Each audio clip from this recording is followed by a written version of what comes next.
Tere kõigile, oleme meeskond Virtuaalne töökogemus. On olemas tuhandeid ameteid ning noortel puudub võimalus tutvuda nende ametitega. Ja seegi, kas see neile üldse sobib. Käia kõik need ettevõtted läbi ei ole võimalik. Kuidas aga saaks tutvuda nende ametitega?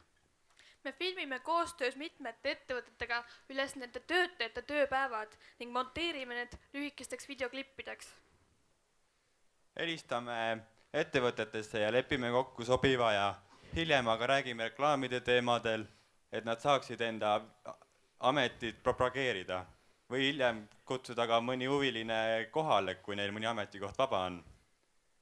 Osalesime Lääne-Virumaa rakenduskõrgkooli poolt korraldatud võistlusel, kus meid tunnustati parima ideena ning saime kontaktid kohaliku Rajaleidja kontoriga, kes kiitis meie algatust. Meil on valminud juba meie veebileht, Facebooki leht ja blogi, kuhu me postitame oma tegemisi. Oleme saanud esimesed reklaamitellijad, kellega toome tulu ettevõttesse. Projekt on meid õpetanud planeerima oma tegevusi ja suhtlema ettevõttega. See on andnud kindluse, et ei ole tegevusi, mida pole võimalik ära õppida või ära teha. Küsimus on julguses teha uusi asju ja julgus palju juba on. Meil on palju plaane, mida edasi teha.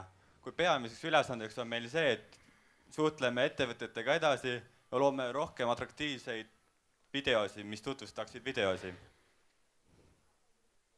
Suhelda organisatsiooniga, kes aitab meil meie ideed ellu viia ja hiljem seoks ennast kas Rajaleidja või Töötukassa kodulehega.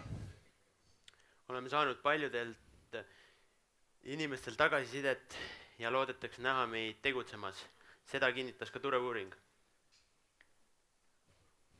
Virtuaalne töökogemus, kindlalt tööle!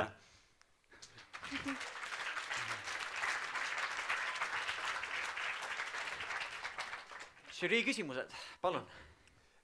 Mida te kavatsete teha selleks, et teie kodulehte käiks vaatamas võimalikult palju inimesi? Selle jaoks me reklaamimegi Facebookis ja nii. Mul ei ole küsimus, aga ma arvan, et teil on väga hästi üks asi, et olete mõelnud ka selle peale, et kuidas selle projekt rahaliselt välja jookseb. Et ma saan aru, et need ettevõtted, kus te ülesfilmimist teete ja neid reklaame sinna vahele panete, et sellesse projekti on kirjutatud sisse ka väga korralikult see, et see finantsiliselt välja jookseks. Kompliment. Minul on küsimus, et millised on need ametid, mida te teie piirkonna arenemise mõttes esimesena tahaksite tutvustada? No kindlasti me saaksime Eesti Energialt päris palju ameteid, mida filmida.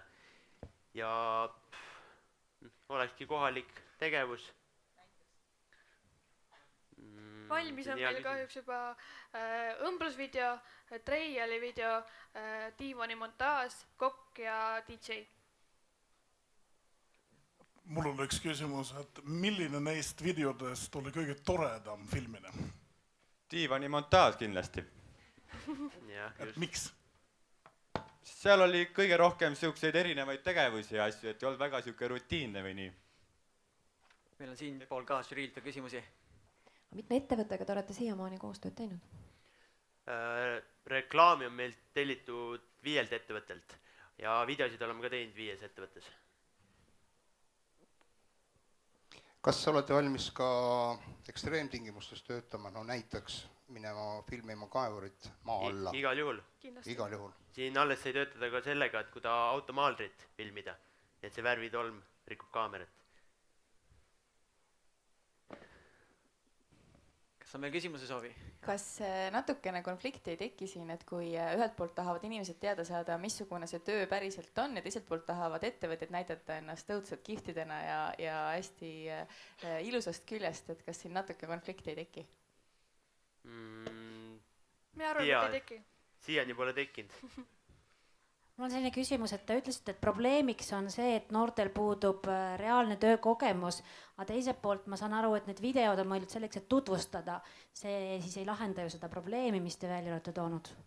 Jaa, aga nad näevadki seda, kuidas see töö käib põhimõtteliselt ja saavad näppu näitada asju.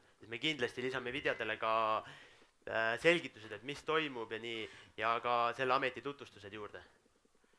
Täname meeskonda, aeg on sellega otsa saanud.